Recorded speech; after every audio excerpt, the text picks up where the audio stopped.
it would not be easy to stack Lamar this week. No, and I mean, I'm looking also.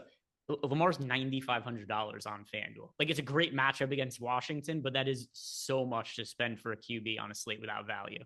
That's a fortune. And it's a spot you want to get to. 6.5 point favorites, 52.5 point total. I mean, God, how do you not love a spot like that? But what does that do to the rest of your lineup if you're playing a $9,500 Lamar Jackson? He's also kind of popular. He's almost 10% owned on FanDuel. I'd rather just go cheaper. I just brought him up before, but Kirk Cousins still reasonably priced at $7,400 on FanDuel. The guys who are priced around him, it's Daniel Jones at $6,800, Joe Flacco $7,200. I think Kirk Cousins at $7,400. I'd like to try a Falcon stack. Sure. Let's Also, try a Falcon stack. It gets a little bit of leverage off of popular Bijan Robinson. Let's do it. Well, let me set this up too. All right. Yeah, Kirk Cousins. Go Drake London in there, Jordan. What do we have? Go ahead. Do you want? How do you feel about Kyle Pitts in Kirk Cousins stacks? He actually was involved last week. He was. Let's see the pricing here. So London's 74. Mooney is 65. Wow. McLeod's 56. Pitts is 59. Yeah. Okay. Well,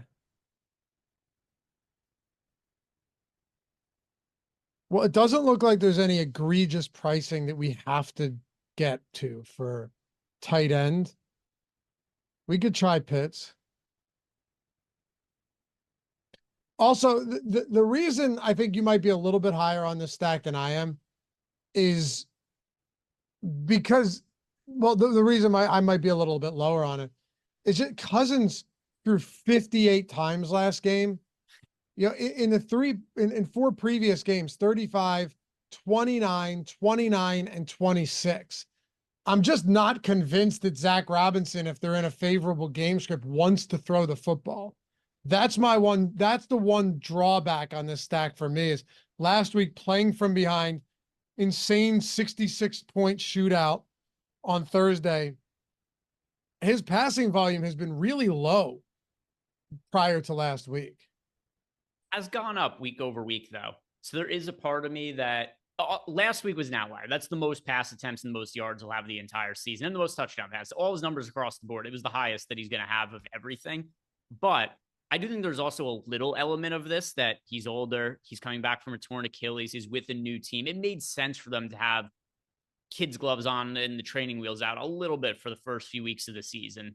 Because you do look the week before against the Saints, that was a more reasonably scored game. And he did have 35 pass attempts in that game, which was the most he had of the season to that point. And the week before, he had 29 pass attempts, which he started with 26 pass attempts week 1. So it's slowly gotten ramped up. He's not going to have 58 again. And this isn't my favorite quarterback to be targeting, but he is certainly one that's going to be in my player pool. And I see it as a reasonable way to get some leverage off of a popular Bijan. Do you think you should want Deontay Johnson in this lineup then if you're playing a stack on a team that's a 6-point road favorite? No, you don't have to, especially not on FanDuel. I don't think you have to either. But the only way this happens is if Dalton finds a way to keep it close.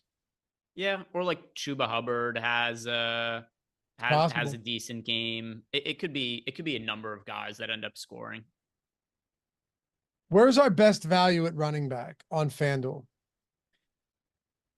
Well, since the Sunday night game is on the slate, if Singletary's out again, Tyrone Tracy is $5,800.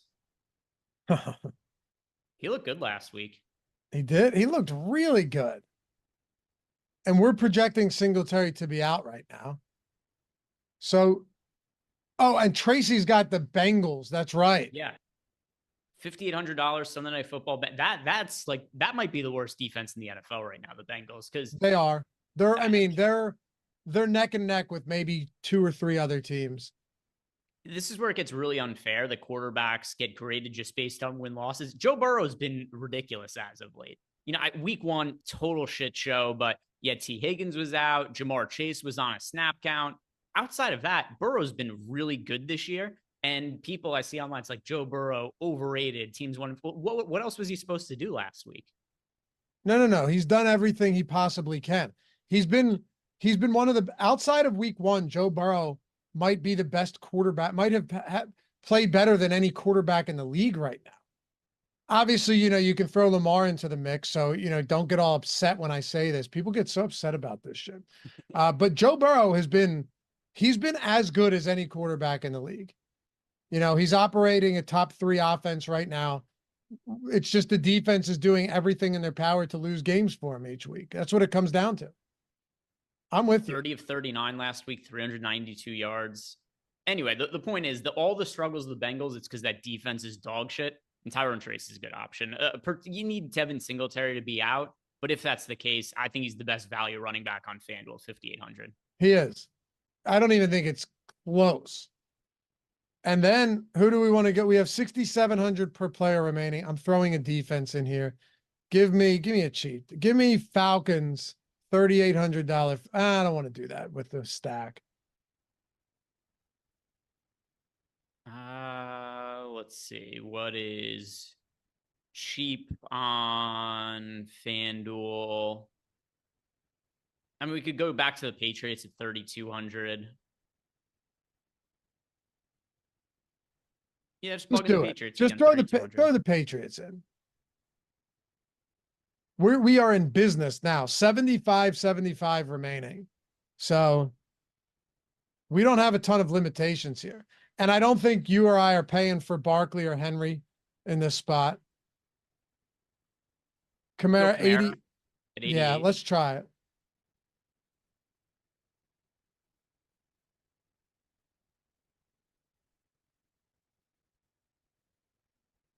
I'm also not opposed to, so if you go down a little bit further at wide receiver, there's a few options here. George Pickens is cheap. We could Jacoby just go Myers. We could just go Johnson now at 6,900. Deontay. I'm perfectly fine with that. Then we get the run back. He's reasonably priced. I don't think you Perfectly need fine him with that. in stacks as a run back, but if he fits in, I think he's still a good option. Like, he's a good option even outside of stacks for the slate. If we go St. Brown or CeeDee Lamb, will we have a decent flex? Like, what could we do at flex if we went CeeDee Lamb? It gives Dalton Schultz, Yosivas, Mingo, Jamal Williams, not much there. So that gets kind of ugly. Yeah, I'd rather look in like the Jaden Reed price range at 7,700 and see what that gives us at the flex.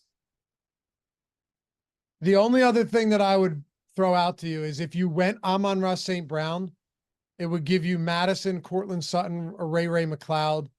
I still don't love it though. Let's try Jaden Reed. That'll open some things up. 6,900. It's not great. Yeah, who's I would go McLaurin here. Who is the highest overall projection there, Jordan?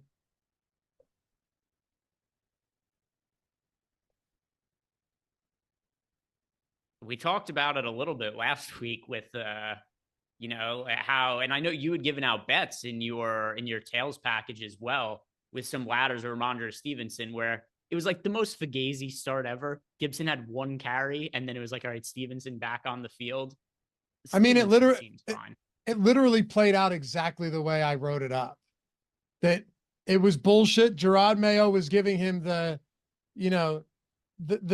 fake non-starter role, right? And Gibson's going to get 1 drive, 3 and out. Who came in? Ramondre Stevenson. Like, it was just, the writing was on the wall. It was the most obvious thing in the world.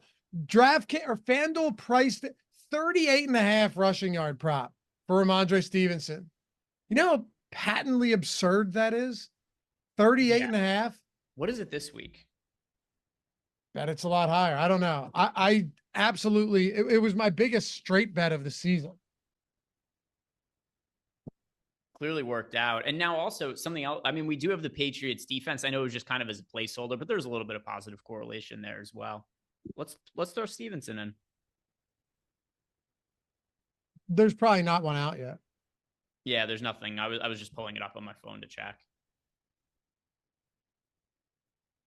I threw McLaurin in there and ran it, and it gave us a 76. Okay.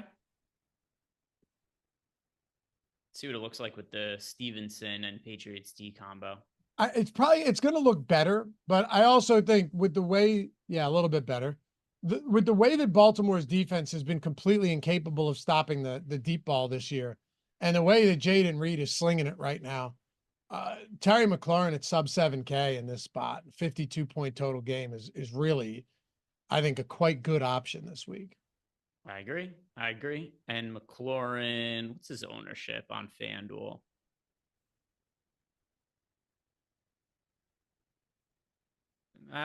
Is somewhat popular, but for good reason, right around 20% owned, $6,800. Yeah, he's a really good option there.